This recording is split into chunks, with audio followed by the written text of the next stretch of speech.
এই যে কিছুদিন আগে কিন্তু এরকম শুষ্ক মরুভূমি ছিল, আর এটা ডেজার্ট দিয়ে কাটতেছে।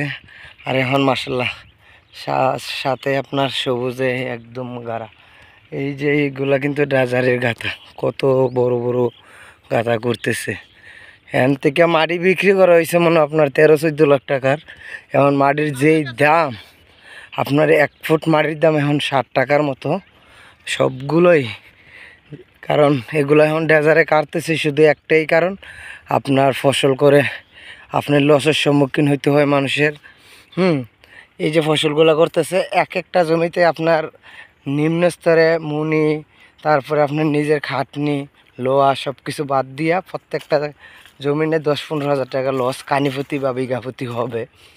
কারণ আপনার ডিজেলের খরচ, মেশিনের খরচ, মানুষের খরচ, ধান কাটার খরচ সব কিছু মিলে প্রত্যেকটা জমিতে 10,000 টাকার মতো আপনার বিঘাপতি লস হবে। এই কারণে মানুষই কিন্তু আপনার এই ধান চাষ বা অন্য অন্য ফসলগুলো যারা চাষি আছে তারা কিন্তু এগুলা ছেড়ে দিতেছে, এগুলা করে না। কারণ শুধু একটাই কারণ, আপনার সরকার সরকার সরকার। কারণ আমাদের দেশের চাষিদের কোনো সময় সরকারে কিন্তু আপনার কোনো ভর্তুকি দেয় না, বা চাষিদের কোনো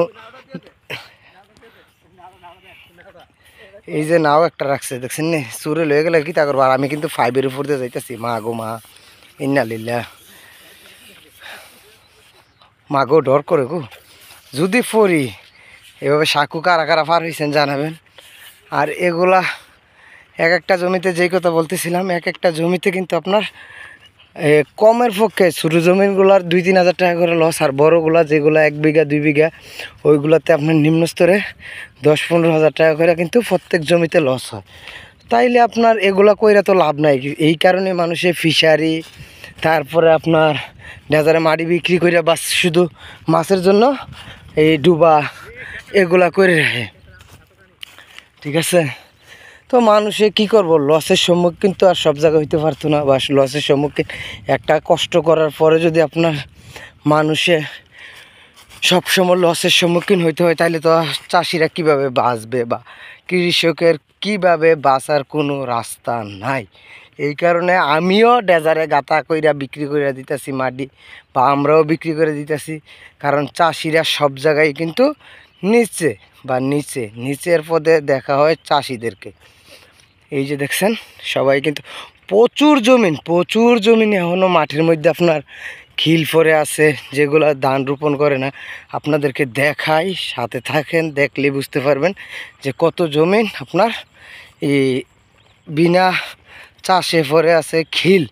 এগুলা কোনো সময় চাষ করে না, সাথেরগুলা মানুষ না করেও পারতেছে না। ওই যে সাথে ডেজারের গাথা, এগুলো কিন্তু শুধু মানুষে করে না, লসের সম্মুখীন হয়। এই কারণে সবগুলোতে আপনার গাঁথা কইরা কিন্তু আপনার শুধু মাছ চাষ করে।